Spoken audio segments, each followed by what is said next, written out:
Okay, तो हम लोगों ने पैराग्राफ टैग पढ़ लिया। पैराग्राफ के साथ हम लोगों ने एच आर, बी आर और भी कुछ प्री फॉर्मेटेड टेक्स्ट टैग पढ़े थे जो कि इंपॉर्टेंट थे। अब हम लोग स्टाइल टैग को दोबारा से देखेंगे, not style tag, style attribute को दोबारा से देखेंगे।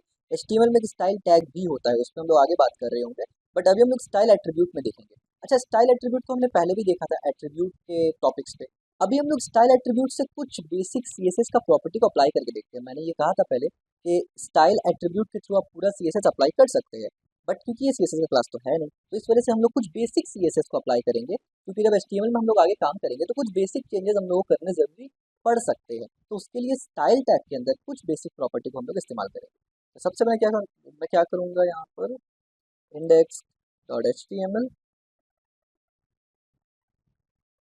और ये हमेशा मैं index dot H T M L क्यों बनाता हूँ, ये बेसिकली डिप्लॉयमेंट में काफ़ी इंपॉर्टेंट है। बहुत सी जगह आपको index dot H T M L रखना ही ज़रूरी होता है, अदरवाइज आपका वो फाइल डिप्लॉय नहीं होगा। ठीक है, तो मैं यहाँ पर h1 टैग ले लेता हूँ, सिंपल सा, और मैं लिखता हूँ दिस इज क्लास 6, नॉट 6, 5।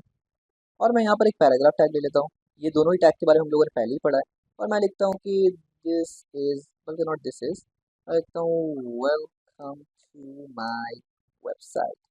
ठीक है, और मैं इसको यहाँ से ऑन करूँगा, यानी लाइव सर्वर से ऑन करूँगा।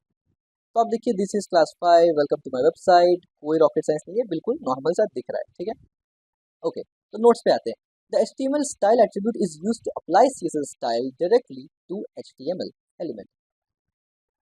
Styles such as color, font size, and alignment can be defined, and many much more basically. ठीक है, तो सबसे पहले हम लोग ये देखते हैं कि स्टाइल एट्रीब्यूट का सिंटेक्स क्या होता है। हम लोग एट्रीब्यूट वाले चैप्टर में ऑलरेडी पढ़ चुके हैं कि स्टाइल कैसे इम्प्लीमेंट कर सकते हैं।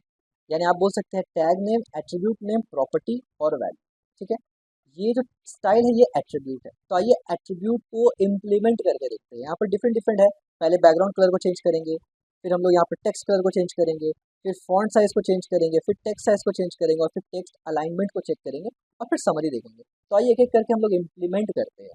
सबसे पहले मैं यहाँ पर लगाऊंगा style attribute, sorry, style attribute. उसमें मैं बैकग्राउंड कलर को चेंज करूंगा। तो बैकग्राउंड कलर में चेंज करके मैं करना चाहता हूँ ब्राउन। ठीक है, तो अब दिस इज क्लास 5 का बैकग्राउंड कलर होना चाहिए ब्राउन। तो अब देखिए बैकग्राउंड कलर ब्राउन हो गया। और लेट्स से मैं ये जो इसका टेक्स्ट का कलर है, मैं इसको व्हाइट करना चाहता हूँ। मैं इसको करना चाहता हूँ व्हाइट। तो मैं लिखूंगा text, not text, colour is white. तो ये व्हाइट हो जाएगा।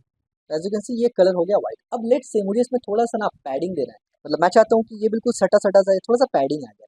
और मैं चाहता हूँ कि ऊपर नीचे राइट लेफ्ट दोनों चारों तरफ से पैडिंग आ जाए। तो मैं क्या करूँगा, मैं यहाँ पर अगेन जाऊँगा, मैं बोलूँगा पैडिंग और 10 पिक्सल, क्योंकि 10 पिक्सल थोड़ा रिफ्लेक्ट होगा तो आपको समझ में आएगा। तो अब देखिए, अब ये थोड़ा सा बीच में आ गया। ठीक है, अब लेट्स से मैं चाहता हूँ कि ये सेंटर में दिखे, ना कि लेफ्ट में दिखे। तो इसमें मैं एक और CSS प्रॉपर्टी इस्तेमाल कर सकता हूँ, that is called text align centre.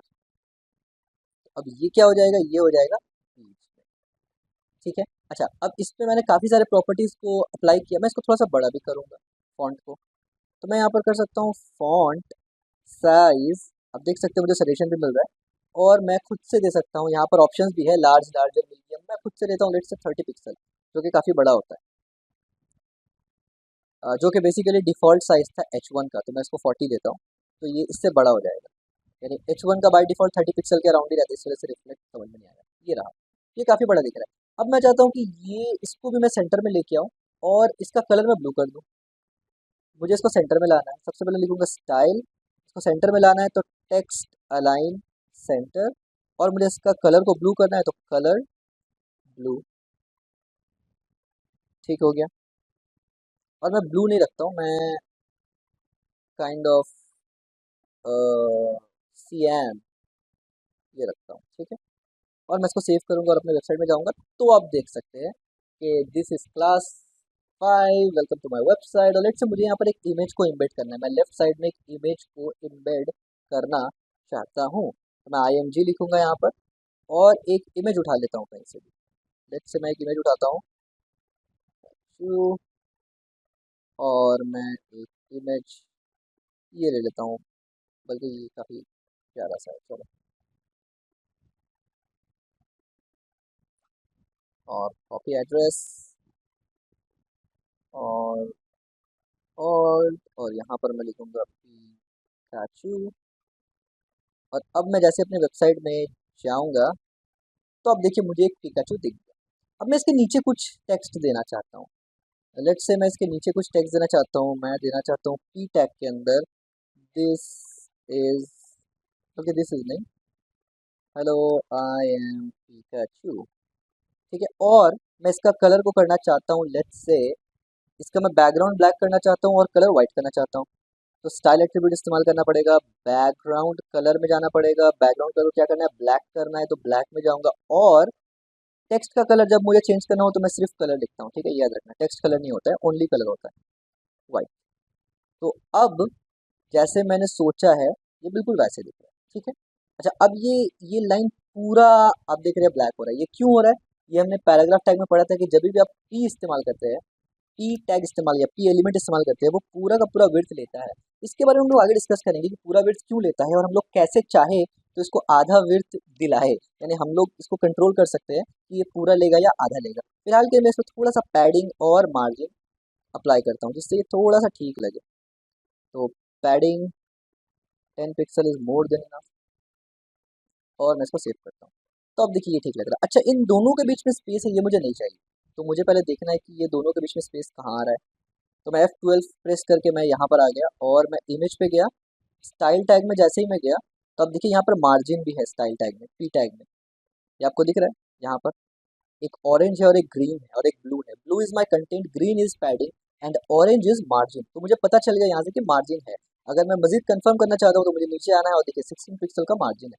But मुझे ये मार्जिन नहीं चाहिए तो मैं क्या करूँगा, मैं यहाँ पर जाऊँगा, मैं लिखूंगा मार्जिन 0 पिक्सल, तो वो 16 हट जाएगा और मैं अपना CSS प्रॉपर्टी से ओवरराइड कर दूंगा जो डिफ़ॉल्ट दिया गया था।